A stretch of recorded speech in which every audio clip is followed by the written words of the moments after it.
दोस्तों, आज मैं आपके लिए एक वेताल की इतनी खौफनाक और डरावनी कहानी लेकर आया हूं ना।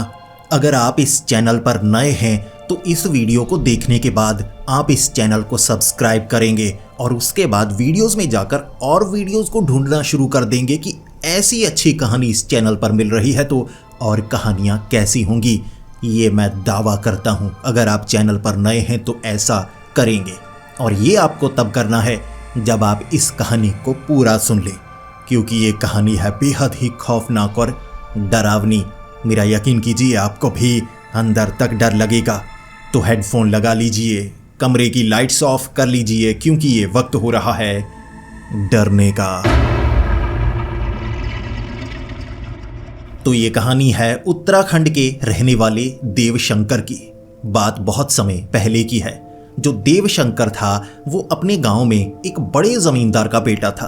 पैसों की उनके पास कोई कमी नहीं थी, लेकिन कमी थी इज्जत की, क्योंकि जो देवशंकर के पिता थे वो ब्याज पर कुछ रुपए दिया करते थे और बाद में अगर कोई रुपए ना चुकाए तो वो बहुत ज़्यादा दंड दिया करते, गुस्सा दिखाते और कई बार ज़मीन जब्त भी कर लेते। थोड़े दयालु भी थे, मौका ज़रूर दिया करते थे, लेकिन जब बस ना चले तब वो दंड दिया करते कि तुम्हारा घर मेरा, अब तुम्हारी ज़मीन मेरी, तुम्हें ब्याज समेत रुपए वापस करने होंगे। शुरू में जो देवशंकर था वो ज़्यादा मेहनती नहीं था, लेकिन धीरे धीरे अपने पिता के साथ काम करने लगा। अब उसके पिता थोड़ा बीमार थे और सारा का सारा काम देवशंकर संभाला करता, और देवशंकर को लगा कि इसमें तो कमाई बहुत है, रुपए तो हमारे पास बहुत हैं, ज़मीनें भी हमारे पास बहुत हैं, किसी को ब्याज पर कुछ रुपए दे दो, ज़मीन खेती के लिए दे दो। अगर वो ब्याज समेत रुपए वापस नहीं करता तो ज़मीन भी अपनी, उसका घर भी अपना, रुपए तो बहुत सारे हो जाएंगे। जो देवशंकर था अपने पिता की तरह था, नियमों पर सख्त था, लेकिन कभी कभी दया आ भी जाया करती थी। लेकिन गांव में लोग आपकी दया से आपको याद नहीं रखते, आपने कितने बड़े काम किए हैं उससे याद रखते हैं। और देवशंकर के परिवार को जाना ही इस चीज़ से जाता था कि ये ब्याज पर रुपए देते हैं। अब उसके बाद देवशंकर की आदतें, चलो कुछ लोग ये कहा भी करते थे कि ये नियमों का पालन करते हैं, ज़बरदस्ती किसी की ज़मीन नहीं छीनते। कोई अगर इनसे माफ़ी मांग ले कि कुछ समय दे दो तो ये परिवार दे देता है। लेकिन जो देवशंकर था, क्योंकि अमीर भी बहुत ज़्यादा था, थोड़ा बिगड़ैल भी था, तो उसे मजाक करना बहुत ज़्यादा पसंद था।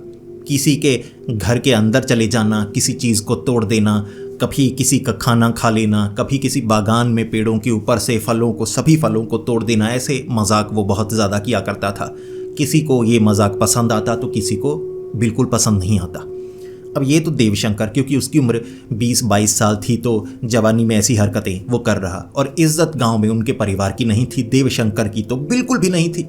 सब कहा करते थे कि इसे गांव से बाहर भगा दो, लेकिन आधा गांव तो कर्जदार था इस परिवार का, तो कुछ कर भी नहीं सकते थे। अब जो देवशंकर था वो क्योंकि अमीर था तो दिखने में भी अच्छा था, खान पान भी उसका अच्छा था, तो उसकी एक प्रेमिका जो नई नई बनी थी वो पास के गांव की रहने वाली थी। अब देवशंकर नहीं चाहता था कि मेरे गांव में किसी को पता लगे कि वो मेरी प्रेमिका है।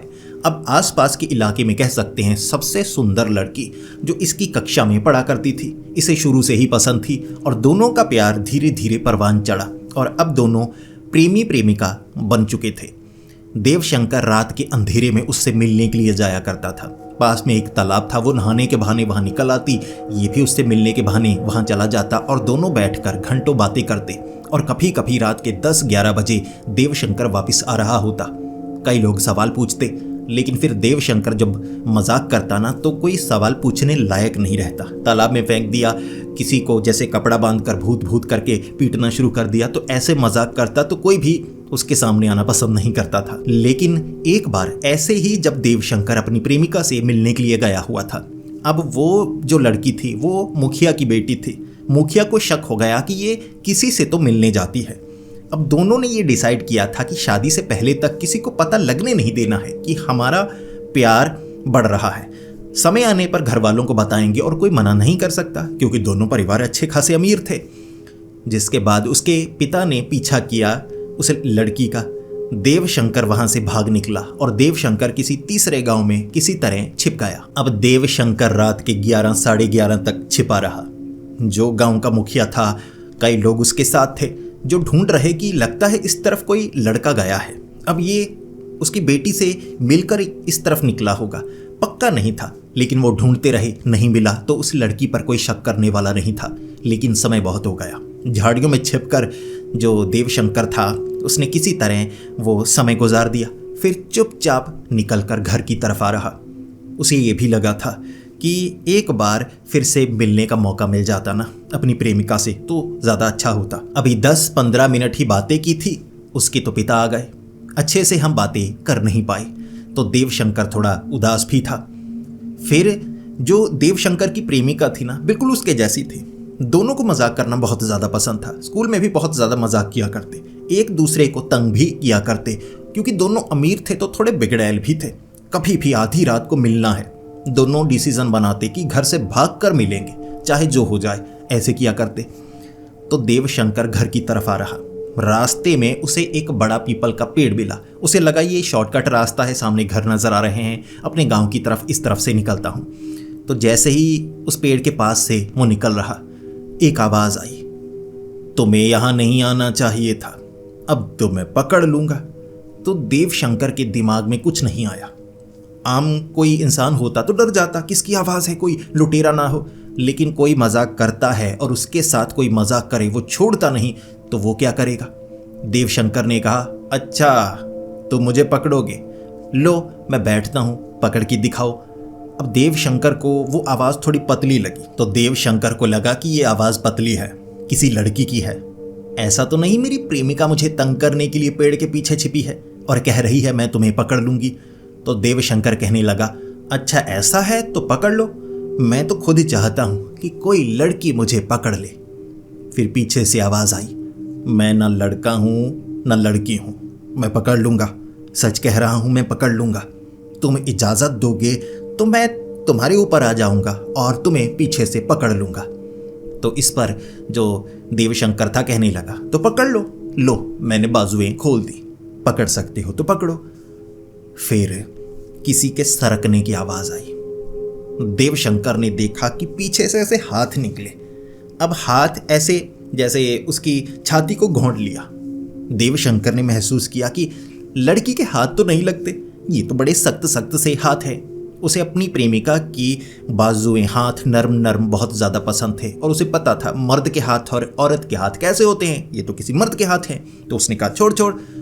लेकिन वो जो उंगलियां थी ना, वो जो हाथ था, ऐसे शरीर के अंदर चला गया, जिसके बाद चीख पड़ा था अब देवशंकर। तो देवशंकर पीछे गिरा और देखा कौन है, कौन है पीछे, कौन है भाई जिसने पकड़ रखा है। क्योंकि दबा दबा सा थोड़ा तो महसूस कर रहा कि कोई ना कोई तो है, मेरा वजन थोड़ा बढ़ चुका है, जैसे किसी ने पकड़ा है। तो हाथ पीछे मार रहा, कौन है कौन है, लेकिन पीछे कोई नहीं था। जिसके बाद अब पीछे से आवाज आ रही, जबकि पीछे कोई नहीं था, जैसे कान के पास कोई बोल रहा हो, अब तुमने इजाजत दी है, लो मैंने पकड़ लिया। इस पर घबरा चुका था, डर चुका था। तो देवशंकर ने कहा, मुझे माफ कर दो, मुझे लगा कि ये आवाज मेरी प्रेमिका की है, इसीलिए मैंने गलती कर दी, तुम जो भी हो मुझे छोड़ दो।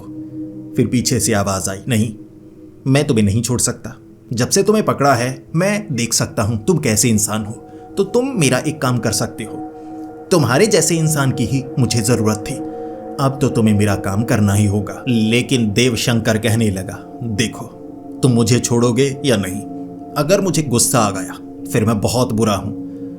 अब पीछे से आवाज आई, दिखाओ गुस्सा, जितना गुस्सा दिखा सकते हो दिखाओ। देवशंकर ने क्या किया, पास में एक रस्सी पड़ी थी, बड़ी मोटी रस्सी थी, पुरानी गली हुई, यहाँ पेड़ के पास पड़ी होगी, कोई खास इस्तेमाल लायक नहीं, लेकिन भारी थी। तो उसने जो रस्सी पड़ी थी उठाई, जैसे कोड़े मारे जाते हैं ना, अपनी पीठ पर पीछे कोड़े मारने लगा, तेरी ऐसी की तैसी, तेरी ऐसी की तैसी। लेकिन दर्द तो खुद के हो रहा, भले ही उसे बीच में हाथ यहाँ नजर आ रहे थे कि कोई पीछे है, लेकिन जब रस्सी मारता दर्द अपने ही होता। जिसके बाद जो देवशंकर था उसने रस्सी फेंक दी, फिर घुटनों पर आकर रोने लगा, दर्द से करहाने लगा था। जिसके बाद उसने कहा कि मुझे छोड़ दो, मुझे छोड़ दो, हो कौन तुम, कम से कम इतना तो बता दो, मैं कुछ समझ नहीं पा रहा हूँ, मुझे बहुत ज़्यादा डर लग रहा है। फिर वो हाथ थोड़े ढीले पड़े और पीठ से उतरकर ऐसा लग रहा था जैसे एक परछाई पेड़ पर लटक गई हो, उल्टी। देवशंकर ने ये देखा और देवशंकर को ये साफ था, ये कोई इंसान नहीं है, ये तो कोई भूत प्रेत है। तो देवशंकर ने हाथ जोड़कर पूछा कि कौन हो तुम? मैंने गलती की, मुझे माफ कर दो। तुम ये बताओ पहले कौन हो तुम? अब पेड़ से आवाज आई कि मैं एक वेताल हूं जो इस पेड़ पर निवास करता हूं, खास काम करता हूं वो तुम्हें बताना नहीं चाहता, लेकिन तुमने इजाजत दी तो अब तुम्हारा शरीर मेरा। मैं अपनी मर्जी से तुम्हारे शरीर की सवारी करूंगा। कुछ काम है मेरे, तुम्हें वो काम करने होंगे, वरना मैं तुम्हें जिंदा नहीं छोड़ूंगा। इस पर जो देवशंकर था वो कहने लगा कि मुझे माफ कर दो, मैं कोई काम नहीं कर सकता। छोटे मोटे काम है तो बता दो, मैं वैसे भी कर दूंगा। उसने कहा नहीं, काम छोटे मोटे नहीं है, काम बड़े मुश्किल है और तुम्हें करने ही होंगे। मैं तुम्हें मार दूंगा वरना। देवशंकर को गुस्सा आया, ऐसे कैसे मार दोगे, भाड़ में जाओ। तो देवशंकर भागा, लेकिन वो ऐसे जैसे छाती को पकड़ लिया हो ना, पीछे से उड़ता हुआ आया, देवशंकर को पकड़ लिया। देवशंकर देख रहा कि वो मेरे ऊपर सवार है, नजर नहीं आ रहा, पीछे कहीं है, लेकिन मैं उससे बात कर सकता हूं। देवशंकर गालियां देकर भागता भागता घर आया। घर आकर अपने पिता को कहने लगा कि कुछ हुआ है जी मेरे साथ, मैं अजीब महसूस कर रहा हूं, देखो किसी ने मुझे पकड़ा है। अब कोई देख नहीं सकता था कि किसने उसे पकड़ा है। देवशंकर कह रहा कि मुझे किसी ने पकड़ा है, ये भूत है। पिता कह रहे कि तुमने शराब पीनी शुरू कर दी क्या? तुम इन बुरी आदतों में मत फंसना। जिनके पास रुपए आ जाते हैं उनके दोस्त ऐसे होते हैं जो चाहते हैं कि वो खर्च करें। देवशंकर ने कहा मैं बहुत बड़ा कंजूस हूं, ऐसा मत समझिए, पी हुई नहीं है मैंने, कुछ भी भांग वगैरह नहीं खाई है। सच में भूत था, पेड़ पर चिपक गया मुझसे। लेकिन देवशंकर के पिता कहने लगे सो जाओ, नींद आई होगी, आधी आधी रात को पता नहीं कहाँ जाते हो। कहते हो मुझे नहाना पसंद है, लेकिन आधी रात को नहाने के लिए कहाँ जाते हो? तो डांट पड़ी, लेकिन देवशंकर प्रेमिका की बात थोड़ी ना बता सकता था, ये भी नहीं बता सकता था कौन सा पेड़। पिता को शक होता, हमारे गांव के तालाब को छोड़कर तीसरे गांव के तालाब में क्या करने गए थे? सवाल बड़ा हो जाता, फिर वो फंसता। देवशंकर चुपचाप लेट गया बेड पर, लेकिन देखिए पीठ नीचे थी, लेटा हुआ, अब कोई पीछे हो ही नहीं सकता। फिर भी पीछे से आवाज आई, अब तो मैं तुम्हें छोड़ने वाला नहीं, मेरे 10 काम तुम्हें करने होंगे। देवशंकर कहने लगा मुझे माफ कर दो, छोड़ दो मुझे, मैं तुम्हारे काम क्यों करूं? उसने कहा मैं तुम्हें जान से मार दूंगा, तुम्हें मेरे काम तो करने होंगे। देवशंकर मजबूर था। फिर देवशंकर ने कहा तुम्हारा उतारा करवाना होगा, तुम्हारे जैसे भूत प्रेत बड़े अड़ियल होते हैं, तुम्हारा उतारा तो कल सुबह करवाता हूं। इस पर उस वेताल ने कहा दिन भर कोशिश करना, जितनी कोशिश करना चाहते हो कर लेना, रात के वक्त अगर तुमने मेरा काम शुरू नहीं किया मैं तुम्हें मार भी सकता हूं। उसका उदाहरण देने के लिए छोटा सा संदेश कल रात मिलेगा तुम्हें। तो अगली सुबह सबसे पहले जो देवशंकर था वो घूमने लगा, मंदिर के पुजारी बाबा वगैरह जहां पर भी जाता ये बताता कि मेरे ऊपर वेताल का साया है। कोई कहता झाड़ फूक से ठीक हो जाएगा, लेकिन जो देवशंकर था वो तो महसूस कर सकता था कि उंगलियां हैं जी, पीछे लटका हुआ है मेरे, लेकिन उतारा करते मोर पंख मारे, ये वो किया, कुछ नहीं। एक गया साधु बाबा के पास, साधु बाबा को उसने कहा जी वेताल का साया मेरे ऊपर है। साधु बाबा जब बात कर रहे थे ना तो उन्होंने देवशंकर की तरफ तो देखा ही नहीं, पीछे देखकर हंसते रहे। देवशंकर कहने लगा जी मुझे माफ कर दीजिए, माना मैं तुच्छ इंसान हूं, मैंने बहुत बुरे काम किए हैं, मेरे परिवार ने बुरे काम किए हैं, लेकिन इतनी बड़ी सजा मत दीजिए, ये मुझे मार डालेगा। तो साधु बाबा ने कहा फिक्र मत करो, अब तुम नहीं करोगे, जो करेगा ये करेगा, और मैं देख सकता हूं ये क्या करेगा। देवशंकर रोने लगा, गिड़गिड़ाने लगा। साधु बाबा ने बिल्कुल तरस नहीं खाया, दया नहीं दिखाई।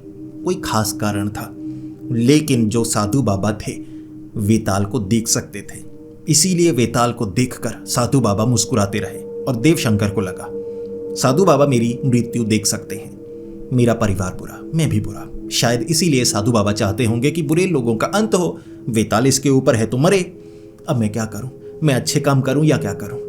लेकिन रात होते होते देवशंकर को लगा मैं इससे लड़ूंगा, शायद लड़कर जीत सकता हूं। जैसे ही घर पहुंचा था अपनी मां को आवाज लगाई, पिता भी वहां पर थे। देवशंकर ने ऐसे पैर रखा एक घर के अंदर जैसे उसे दौरा पड़ा हो, बिल्कुल उसका शरीर शिथिल पड़ गया और सीधे ऐसे गिरा सामने। मां भागी भागी आई, पिता ने भी पकड़ा। फिर आसपास से पड़ोसी इकट्ठा हुए, जो देवशंकर था उसे बेड पर लेटाया गया, सांस देने की कोशिश की गई, ऐसा लग रहा था शरीर ठंडा पड़ गया हो।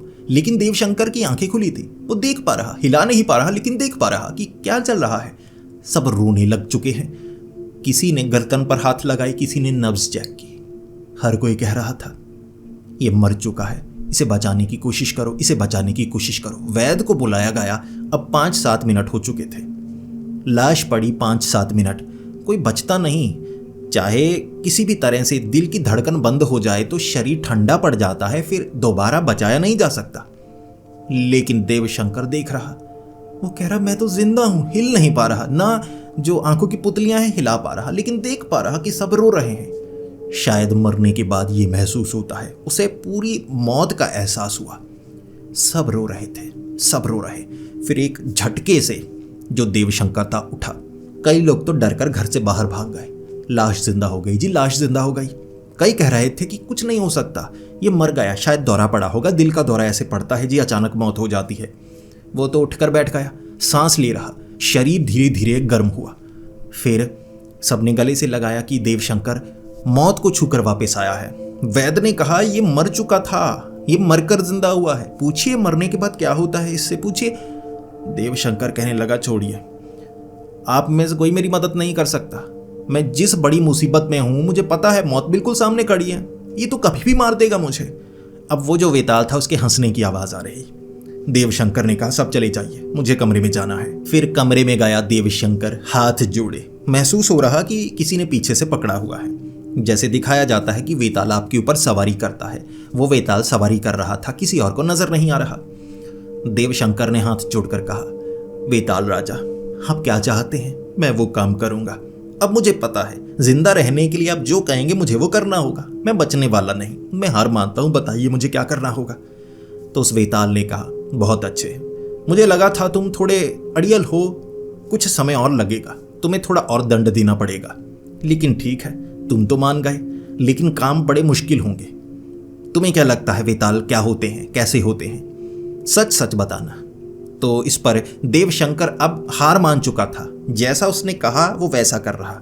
देवशंकर ने कहा जी वेताल बहुत भयानक राक्षस होते हैं, ऐसे राक्षस जो कहते हैं पेड़ पर निवास करते हैं अपनी मर्जी से, कभी गांव की रक्षा कर दी, कभी गांव को जला दिया, कभी लोगों को मार दिया, कभी किसी की सवारी करके काट दिया। पुरानी कहानियों में वेताल 25 है जी। विक्रम के ऊपर वेताल आ गया था, विक्रमादित्य के ऊपर। फिर विक्रमादित्य जो कि राजा थे वो तो बच गए, लेकिन बाकी नहीं बच पाते। अब हाथ जोड़ता हूं, मैं सच बोला हूं जो मुझे पता है। वेताल ने कहा वाह बहुत अच्छे, जो तुम्हारी जानकारी तुमने बोल दिया, अब कार्य की शुरुआत करनी है। मैं तुम्हें एक जमीन दिखाता हूं, तुम उस जमीन के बारे में बताओ, तुम उसके बारे में क्या सोचते हो। तो वेताल अब सवार था देवशंकर के ऊपर। देवशंकर जहां जा रहा वेताल बता रहा इधर जाओ उधर जाओ, तो एक खास जगह लेकर गया, बंजर जमीन थी। देवशंकर से उस वेताल ने पूछा ये छोटी सी जमीन है, ज्यादा बड़ी नहीं है, यहां पर फसल कैसे उगाई जा सकती है, यहां पर फसल नहीं उगती, अब बताओ मुझे तुम क्या करोगे, ये तुम्हें करना है। देवशंकर जो कि निकम्मा था, काम थोड़े ना करता था, बैठे बैठे खाता था, इसीलिए शरीर भी ऐसा ही था। तो उस वेताल ने कहा काम पर लगो, रात के वक्त अगर तुम इस बंजर जमीन को ना उपजाऊ बना पाए तो मेरा काम हो जाएगा। 10 काम है ऐसे, पहला काम शुरू तो करो। इस पर जो देवशंकर था हाथ जोड़े और कहा जी जैसा आप कहेंगे। फावड़ा लेकर लग गया, और भी औजार थे।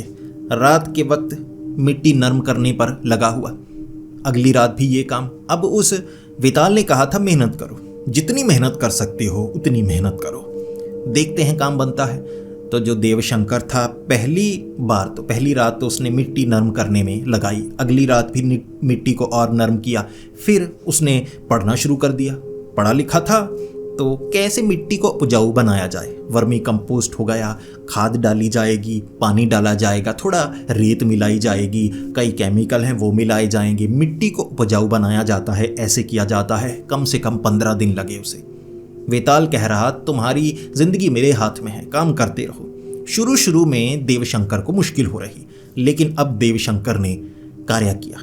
मिट्टी पूरी उपजाऊ थी, वहां कुछ भी लगाओ लग पा रहा। फिर वेताल ने कहा छोड़ दो, अब मिट्टी उपजाऊ हो गई, काम हो गया, और कुछ नहीं करना। देवशंकर ने कहा फसल नहीं लगानी, जो तुम चाहते हो इस पर फसल लगाऊं, काटूं। उसने कहा नहीं, मिट्टी उपजाऊ बनानी थी, बंजर थे। तुम्हारा काम पूरा हुआ। देवशंकर को लगा चलो कोई बुरा कार्य नहीं करवाया, किसी को मरवाया नहीं। मुझे लगा था किसी को काटने के लिए कह देगा, कुछ ऐसा कह देगा। 15 दिन का काम खत्म हो चुका। अगली रात वेताल ने नया काम सुना दिया। अब एक नया काम करना होगा। अब जो वेताल ने काम बताया था ये थोड़ा गलत काम था। वेताल ने कहा कि तुम्हें एक घर को आग लगानी होगी। अब आग उस समय लगानी होगी जब घर में लोग हों। इस पर देवशंकर ने कहा, देखिए मैं बुरा हूं, माना लोगों को परेशान करता हूं, ब्याज पर रुपए देते हैं हम, माना ये थोड़ा बुरा है। किसी को आग लगाना ये कार्य मैं नहीं कर सकता। वेताल ने कहा, करना होगा। जिंदा रहना चाहती हो या नहीं, तुम्हें ये कार्य करना होगा। अब बड़ी मुश्किल से देवशंकर ने कहा कि मैं मरना चाहूंगा, ये कार्य नहीं करना चाहूंगा। वेताल ने एक झटके में जैसे उसकी धड़कन को रोक दिया। वो लाश की तरह पड़ा था, दर्द महसूस हो रहा। फिर उसने बोलने की कोशिश की और वेताल समझ सकता था ये क्या सोच रहा है। वेताल ने जिंदा कर दिया। फिर देवशंकर ने कहा, जी जैसा आप कहेंगे, मैं कुछ नहीं कर सकता। अब कोई बाबा साधु कोई कुछ नहीं कर सकता। वेताल से जीता ही नहीं जा सकता शायद। वेताल काफी ताकतवर होते हैं। देवशंकर ने ऐसा किया। रो रहा था वो, अंदर से टूट गया। दयालु था, शरारत करता था, ब्याज पर रुपए देता था, थोड़ा दयालु था, तो ऐसे कार्य नहीं करता था। तो अंदर से उसका ज़मीर ना उसे कह रहा, मत कर मत कर, खुद को आग लगा ले। लेकिन डरते डरते ने कर दिया। अब जिस घर को आग लगाई उस घर के अंदर कुछ लोग थे, उन्होंने दीवारें तोड़नी शुरू कर दी। अब दरवाज़ा बंद होगा, दरवाजे को आग लगी तो किसी तरह दीवारें तोड़कर वो भागे। अब इतने में जो देवशंकर था वो भी खिसका, ऐसा ना हो मुझे पकड़ ले। घर को आग लगाने को कहा है, परिवार शायद बच जाएगा। अब पीछे की जो दीवार थी वो कच्ची थी, ये देख लिया देवशंकर ने। अब उसे तोड़ा, जो भी घर के अंदर था किसी तरह शायद बच गया होगा या आग में जल गया होगा। लेकिन देवशंकर तो निकला। पेड़ के नीचे बैठा देवशंकर रो रहा था और वेताल ने कहा था, वाह मजा ही आ गया, जो तुमने काम किया है अब मजा आना शुरू हुआ है, अब आगे आगे देखो कितना मजा आता है। देवशंकर ने कहा, तुम कैसे कार्य करवा रहे हो? वेताल ने कहा, आगे आगे देखो मैं क्या करवाता हूं, तुम समझ नहीं पाओगे, मजा बहुत आएगा। अब उस वेताल ने कहा, शहर से जाकर जानवर पकड़ने वाला एक जाल लेकर आओ, वही जो लॉक होता है जानवर का पैर जिसमें फंसता है। देवशंकर शहर से वो लेकर आया और फिर उसने कहा, किसे सजा देनी है, कहाँ लगाना है, जंगल में लगाना है, किसी जानवर को पकड़ना है? उसने कहा, नहीं, मंदिर में लगाना है, आज रात मंदिर में लगाना है। मंदिर की जो सीढ़ी है ना पीछे वाली, वहां पर लगा दो, भक्त वहां पर आते हैं, मैं देखना चाहूंगा, बड़ा मजा आएगा। और एक तरफ जो जंजीर है उसे ताला लगाकर एक कील के साथ बांध देना, ताकि जो वहां पर फंसे वहीं पर बंधा रहे। अब ये तीसरा गांव था, उसकी प्रेमिका के गांव से भी आगे। अब प्रेमिका से तो मिल ही नहीं पाता था, प्रेम तो परवान जो चढ़ा हुआ था वो उतर रहा था, चढ़ा हुआ उतर रहा था, तो ऐसे उसे दुख भी लग रहा। और ऐसा कार्य मंदिर में ये जाल बिछाना जिसमें कोई जानवर फंस सकता है, भक्त को फंसाना, ये तो महापाप है। देवशंकर ने कहा, ऐसा महापाप मत करवाओ। वेताल हंस रहा, बड़ा मजा आएगा, बड़ा मजा आएगा, काम तो तुम्हें करना होगा। देवराज मजबूर था, वरना ऐसा काम तो कोई नहीं करता। कोई मंदिर जा रहा है माथा टेकने के लिए और ऐसा उसके साथ हो जाए, ये तो बहुत बुरी चीज है। लेकिन करना पड़ा देवशंकर को, मजबूर था, वरना ऐसा एहसास देता ना वो वेताल, अगर मना करे देवशंकर वो लाश बना देता। जब तक हामी नहीं भरता देवशंकर वो लाश बनाए रखता और जिंदा रहने के लिए देवशंकर को ये कार्य करना पड़ता। तो देवशंकर ने वो जो मंदिर था उसके आगे एक कील थी, वहां ताले से चेन को बांध दिया ताकि चेन खोली ना जा सके, नीचे बिछा दिया, वो जो जाल था वो बिछा दिया और रोता रोता कह रहा, मत करो, सुबह सुबह कोई आएगा, पैर फंसेगा उसका। हो सकता है पंडित जी सबसे पहले पूजा करने के लिए जो आते हैं 4-5 बजे, उनका पैर फंसे, तुम रात के वक्त इसे लगवा रहे हो, पाप लगेगा, महापाप लगेगा। वेताल ने कहा, कोई बात नहीं, चलो निकलो, फंसना चाहते हो या नहीं, जल्दी से निकल जाओ यहां से, वरना बहुत बुरे फंसोगे। रोता रोता देवशंकर वहां से निकला। अब देवशंकर को ये था, 3 कार्य कर दिए हैं मैंने, 7 कार्य ये ऐसे करवाएगा कि मुझे महापापी बना देगा, मैं क्या करूं? तो जो देवशंकर था, देवशंकर ने अपनी माँ को बताया, अपनी माँ को आधा बताया कि मुझ पर एक वेताल का साया है माँ, माँ ऐसे ऐसे काम करवा रहा है, मैं बता नहीं सकता। तो माँ ने पूछा कैसे कैसे कार्य। इस पर देवशंकर ने कह दिया महापापियों वाले काम, ऐसे महापापी काम कि आप मुझसे घृणा करेंगे। मैं तो मजाक किया करता था, किसी के घर से एक रोटी चुरा ली, और वो भी किसी गरीब से नहीं, कोई जानने पहचानने वाले के घर से रोटी चुरा ली, किसी के घर से फल उठा लिया, किसी के साथ मजाक किया, जैसे कीचड़ फेंक दिया। ये छोटे मोटे मजाक थे, महापाप नहीं था। अब मैं जो कर रहा हूं वो महापाप है। मुझे नहीं पता मरने के बाद मेरा क्या होगा, बहुत बुरा होने वाला है मेरे साथ। माँ बहुत रोई। पिता भी जानना चाहते थे, लेकिन पिता कह रहे अब कर क्या सकते हैं। इस पर देवशंकर ने कहा कार्य पूर्ण करूंगा मैं, एक बार कार्य पूर्ण कर दूं, उसके बाद सब कुछ ठीक करने की कोशिश करूंगा। जिसका घर जला है अगर मैं घर बना दूं उसका, बाद में पुण्य मिलेगा मुझे। अब वहां उस मंदिर में कौन फंसा अभी नहीं जानूंगा, हिम्मत नहीं है। किसी की टांग टूटी होगी या किसी की टांग फंसी होगी, सुबह आकर पुजारी जी को सब देखेंगे, कहेंगे महापापी कौन है। अब मैं जानने की कोशिश करूंगा तो फंस सकता हूं। तो देवशंकर रात के वक्त वो वेताल ने कहा अब थोड़ा और मुश्किल कार्य करते हैं। अब वाले जो कार्य होंगे ना वो थोड़े बड़े होने वाले हैं, मज़ा बहुत आएगा, मज़ा बहुत आएगा। देवशंकर को पता था इसे लोगों को कष्ट देने में मज़ा आता है। ये राक्षस है, जैसा मैंने सोचा था वेताल राक्षस होते हैं। ये राक्षस मुझसे राक्षसी प्रवृत्ति वाले काम करवा रहा है। इसके बाद वेताल ने देवशंकर को कहा अगला कार्य बड़ा मज़ेदार है, तुम्हें भी बहुत मज़ा आएगा। एक मोटा डंडा लो, मोटा होना चाहिए ताकि किसी को मारो तो उसे दर्द हो, बहुत ज़्यादा दर्द होना चाहिए। फिर किसी को पीटना है, उस डंडे पर तेल लगा लेना, तुम अपना मुंह ढकना, शरीर ढकना, मैं तुम्हें ताकत दूंगा। वेताल हूं, इतना तो कम से कम कर सकता हूं, ताकत दूंगा पीटने की। 10 लोग हैं, 10 लोगों को पीटना है। देवशंकर डर गया, 10 लोगों को अगर किसी ने पकड़ लिया मुझे जान से मार डालेंगे। वेताल ने कहा ऐसे कैसे, काम तो करना होगा, वरना लाश बनाऊं। देवशंकर ने कहा नहीं, तुम्हारे हाथों लाश बनने से अच्छा उन 10 के हाथों लाश बनना। हो सकता है तुम ताकत दे दो, मैं बच जाऊं। तो देवशंकर ने वैसा किया। उस रात एक गांव में गया, बहुत दूर। अब उस गांव में एक खाली बंजर सी जमीन थी, वहां कुछ घर बने हुए, ऐसा लग रहा था जैसे अभी अभी किसी ने घर बनाए हों छोटे मोटे से। वहां थे 10 लोग आग जलाकर बैठे हुए, जैसे नॉनवेज रखा हुआ, बहुत कुछ रखा हुआ, मजे से खा रहे। मुंह ढका हुआ था देवशंकर ने कि मैं बुरा फंसने वाला हूं। और ये हैं भी पहलवान से, पहलवान थे 10, आधे कपड़े पहने आधे नहीं, जैसे पहलवानों को होता है नंगा होने का शौक, तो ऐसे अधनंगे से बैठे हुए, हट्टे कट्टे तगड़े। उनके बीच पहुंचा। देवशंकर ने कहा हर हर महादेव, मुझे बचा लीजिए। वेताल ने कहा अरे भगवान को याद किया, और भी अच्छा, और जोर देता हूं और ताकत देता हूं, मजे से पीटो।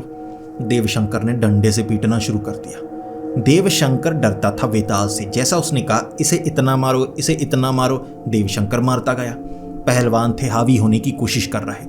देवशंकर ने एक को गर्दन से पकड़कर हवा में लटका दिया। फिर देवशंकर अपनी बाजू को देख रहा कि 1 क्विंटल का ये होगा, 100 किलो से ज्यादा का, इतनी पतली सी बाजू उसकी, ऐसे उठा रखा है। बाकी भी देख रहे ये चल क्या रहा है, कौन है ये शक्तिमान। लेकिन फिर डंडे से जो पीटा, उन पहलवानों को, 10 पहलवानों को पीट पीट कर अधमरा कर दिया। वहां पर वो हाथ जोड़ रहे, पांव पड़ रहे। पहले लड़ने की कोशिश की, लेकिन फिर देखा ये तो शक्तिमान है, उठा उठा के पटक रहा है, इतना ताकतवर। वेताल हंस रहा, वेताल को मजा आ रहा। कई के सर से खून निकलना शुरू हो गया, कई की जैसे कलाई ऐसे टूट गई। सब पहलवान ऐसे। अब सब पहलवानों ने देवशंकर के पांव पकड़े। फिर वेताल ने कहा काम पूरा हुआ, निकलो यहां से, अब मेरी ताकत खत्म। देवशंकर ने भागना शुरू कर दिया। पहलवानों में हिम्मत नहीं थी कि कुछ करें। अब उन्हें क्या पता कि ताकत खत्म हो गई, उन्हें तो लगा मुंह ढककर शक्तिमान आया है। तो जैसे ही देवशंकर वहां से निकला, जान बची। और डर उसे इस चीज का था कोई पहचान ना ले। अगर उन्होंने मुझे पहचान लिया मैं जिंदा नहीं बचूंगा। हट्टे कट्टे थे 10 लोग, पता नहीं कैसे पीटा। ये वेताल की ताकत। और अब वेताल से और ज्यादा डरने लगा देवशंकर कि ये तो किसी कमजोर को, किसी बच्चे को इतना ताकतवर बना देगा कि अगर वो बच्चा मुझसे घृणा करता है, मुझे पीटता रहेगा, ये मरने भी नहीं देगा, दर्द होता रहेगा। ये बड़ा खतरनाक है, मैं क्या करूं। फिर खुद ही शास्त्र पढ़ने लगा। धर्म ग्रंथ पढ़ने लगा। वेताल को भगाया कैसे जा सकता है, वेताल क्या है। अब उसमें तो अच्छी अच्छी बातें भी बताई गई, बुरी बातें भी बताई गई कि वेताल क्रोधित होकर बुरा भी हो सकता है, अच्छा भी हो सकता है। कई जगह वेतालों को देवता भी माना जाता है। अब ऐसे पढ़ते पढ़ते शास्त्रों में कि देवता भी माना जाता है, फिर खुद की तरफ देखता, ये वाला थोड़े ना देवता है, पिटवा रहा है, लोगों के घरों को आग लगा रहा है, बंजर जमीन मुझसे हल चला रहा है, पता नहीं क्या चाहता है, पागल हो चुका है। अब आगे क्या करने को कहेगा। इससे ज्यादा मुश्किल और काम दिए वेताल ने। कभी किसी को सजा देना, कभी किसी के घर में खुदाई करवाना, कभी किसी के घर से चोरी करवाना। अब एक घर से चोरी करवाई थी, पता नहीं एक पुरानी हवेली थी बंद पड़ी, खंडहर हवेली। उसके अंदर एक झोले के अंदर ना गहने हैं, हीरे जवाहरात सोने की चीजें चोरी करके निकालनी है। चोरी कभी नहीं की थी देवशंकर ने, इस बार चोरी भी की। अब चोरी करके वो सामान रखना नहीं था, एक खास जगह देकर आना था। अब वहां बिखेर कर गली में आना था।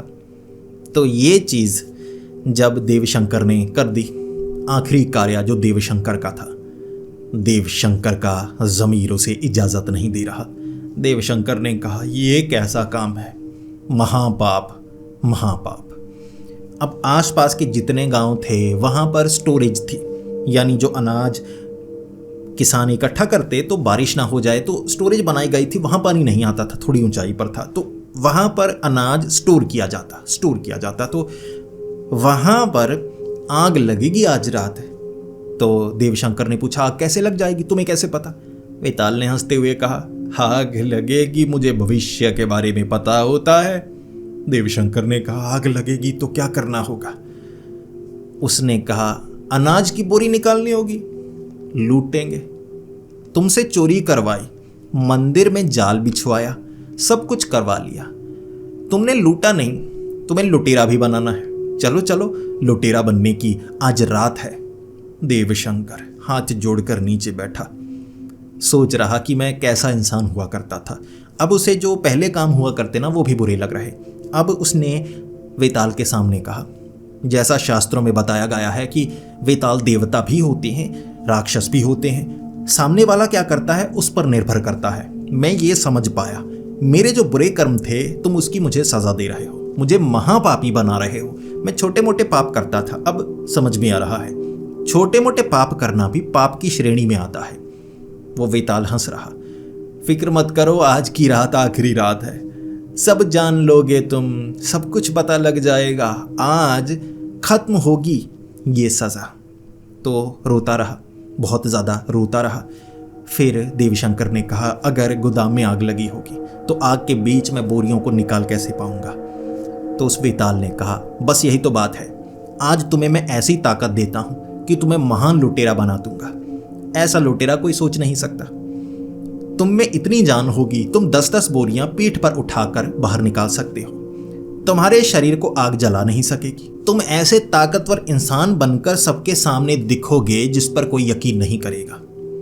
तो देवशंकर ने कहा ठीक है, ये आखिरी काम होगा। वेताल ने कहा आखिरी काम। फिर मैं उस पेड़ के पास भी तुम आना, मुझसे बात करने का मन हो तो बात करना, लेकिन मैं दोबारा तुम्हारे शरीर पर वास नहीं करूंगा। मेरा कार्य खत्म। तुम्हारी सजा, तुमने बुरे कार्य किए थे ना, तो ये समझो उसकी सजा। अच्छा है ना। देवशंकर को लगा तो ये कार्य ठीक है। देवशंकर ने कपड़ा मुंह पर बांध लिया। उसे नहीं पता था कि शरीर को ताकत मिली है कि वो जलेगा नहीं, अब महाशक्तिमान बन जाएगा। 10-10 बोरियां यानी कि 1000 किलो पीठ पर उठा सकता है, इतना ताकतवर वो वेताल बना देगा, वेताल की ताकत। तो जैसे ही रात के 12 बजे गोदाम में आग लगी, वो पहले से तैयार था कि गोदाम में आग लग जाएगी। अब किस कारण लगी उसे आधा घंटा इंतजार करना था। भीड़ हो चुकी। वेताल ने कहा भीड़ हो चुकी है, अब काम करो, अब लूटने में मजा आएगा। वो अनाज को बाहर निकालना चाहते थे, कोई निकाल नहीं पा रहा। आग ऐसी लगी हुई, दीवारों को जो लकड़ी की थी आग लगी हुई, बहुत भीषण आग। फिर मुंह को ढके हुए जो देवशंकर था भागा। लोग कह रहे ये पागल कौन है, आग के बीच भागा भागा जा रहा है। देवशंकर अंदर गया। आग उसे जला नहीं सकती थी, कपड़े तो जल सकते थे ना।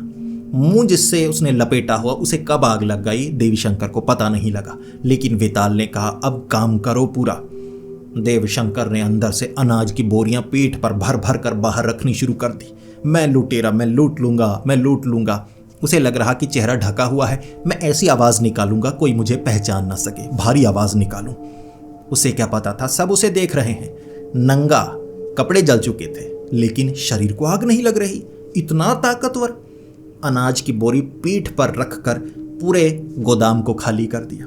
बाहर बोरियां रखी और बोरियों के ऊपर बैठा। तब उसे एहसास हुआ, चेहरा तो ढका नहीं है, शरीर भी ढका नहीं है, तभी तो औरतें भाग गईं। तब उसे समझ में आया।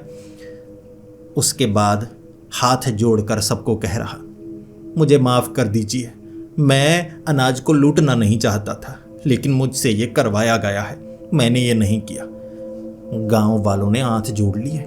वो उस अनाज का जो बोरियां बनी हुई थी उसके ऊपर बैठा था, जैसे ऊंचाई पर, और हाथ जोड़कर पूरे गांव वाले, आसपास के जितने गांव वाले हाथ जोड़कर खड़े हो गए। सामने था देवशंकर। देवशंकर को वो किसी देवता की तरह मान रहे थे, जो आग के बीच से अनाज को बचा कर ले आया। आग लगी थी झगड़े के कारण। अब 3 गांव में हमेशा झगड़ा रहता था कि हमें कम मिलता है, उन्हें ज़्यादा मिलता है। खेती तो इस बार हमने ज़्यादा की है जी, अनाज तो हमारा ज़्यादा आया था। बांटते वक्त आप बराबर क्यों बांटते हैं?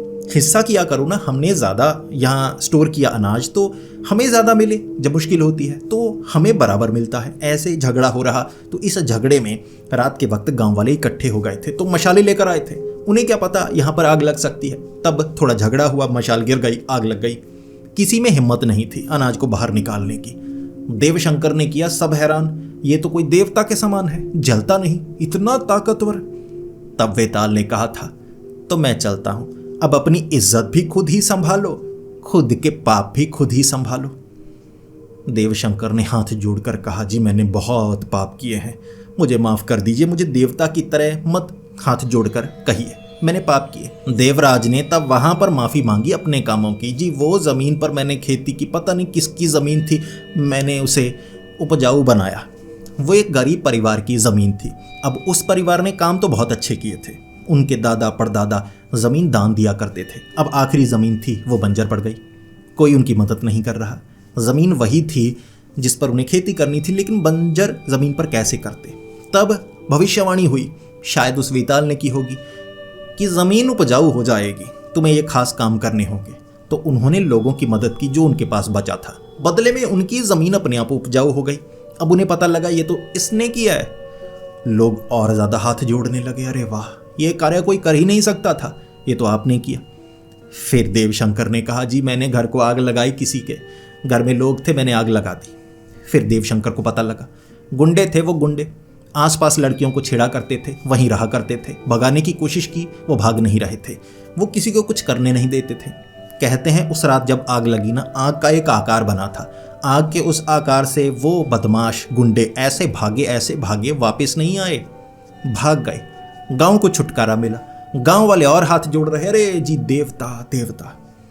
इस पर देवशंकर ने कहा, नहीं जी, मंदिर में मैंने जाल बिछाया, पुजारी जी पता नहीं कौन फंसा, किसकी टांग टूटी होगी। गांव वालों ने बताया, तो वो आपने किया था। वो चोर पकड़ा गया जो यहां पर चोरी करने आया था, निकला तो पीछे से, चोरी कर ली मूर्ति, जाने वाला था उसमें फंस गया। अब वहां पर फंसा तो भाग नहीं पाया जी। ऐसा चोर था जो पिछले 1.5 साल से प्लान बना रहा था कि उस मंदिर में कैसे चोरी करनी है, लेकर कैसे जानी है मूर्ति, लेकिन वहां फंस गया। तो आप तो देवता हुए जी, देवता। हर एक काम गिनवाया गया। वो जमीन पर जो 10 लोगों को पीटा था, वो जमीन पर कब्जा किया करते थे, कोई उन्हें छू नहीं पाता था, बहुत बड़े गुंडे कहलाए जाते थे। अब उन्होंने गांव गांव में जाकर माफी मांगी, जी जमीन ले लो हमारी। पता नहीं कौन शक्तिमान आया था, पता नहीं कोई देवता आया था मारने के लिए। देवशंकर, ताकत मिली, ये भी काम उसका, सभी के सभी काम। अब भी तो अनाज ही बचाया था, लूटा थोड़े ना, अंदर से लूटा, बाहर दान दे दिया सबको। देवशंकर अनाज पर बैठा अचंभित था। उनकी इज्जत नहीं थी गांव में। अब 7-10 गांव में देवशंकर की ऐसी इज्जत कि उसे देवता के समान माना जाता था। जो उसने किया है कोई और कर नहीं सकता। हर कोई कह रहा, चाहे वेताल का कार्य हो या आपका कार्य हो, लेकिन आप तो धन्य हुए, यह पाप नहीं पुण्य की श्रेणी में आता है। और इसीलिए जो देवशंकर था हाथ जोड़ कर गया था उस पेड़ के पास। लेकिन वेताल ने बात नहीं की, बस हंसते हंसते कहा, अरे ओ पापी, बड़े पाप किए लगते हैं तुमने, बस इतना। और मुस्कुराते मुस्कुराते देवशंकर वहां से निकल आया। अब मुखिया को बाद में कहीं से पता लगा जिसकी बेटी से प्रेम करता था देवशंकर, तो वो खुद रिश्ता लेकर आए। अरे इतने महान इंसान, इनका प्रेम तो आगे बढ़ना चाहिए।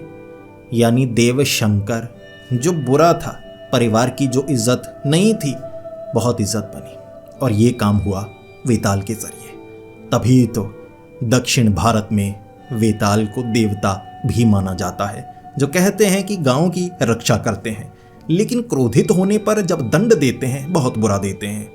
वो पापियों के साथ ऐसा होता है। तो दोस्तों, अब आप बताइए आपको ये कहानी कैसी लगी। मैंने दावा किया था कि जो इस कहानी को पूरा सुनेगा, अगर इस चैनल पर नया है तो इस वीडियो के बाद चैनल को सब्सक्राइब जरूर करेगा और बाकी वीडियोस भी देखेगा। ये वाली इतनी अच्छी है तो बाकी कितनी अच्छी होंगी, ये सोचकर बताइए तो जरा, चैनल को सब्सक्राइब किया या नहीं। और वीडियो पसंद आई तो इस वीडियो को लाइक ज़रूर करें, ज़्यादा पसंद आई तो दोस्तों के साथ शेयर करें। ऐसी ही वीडियोस अगर आप देखना चाहते हैं तो हमारे इस चैनल को आप सब्सक्राइब ज़रूर कर लें, जिन्होंने अब तक नहीं किया है। तो मिलते हैं अगली वीडियो में, तब तक के लिए डरते रहें।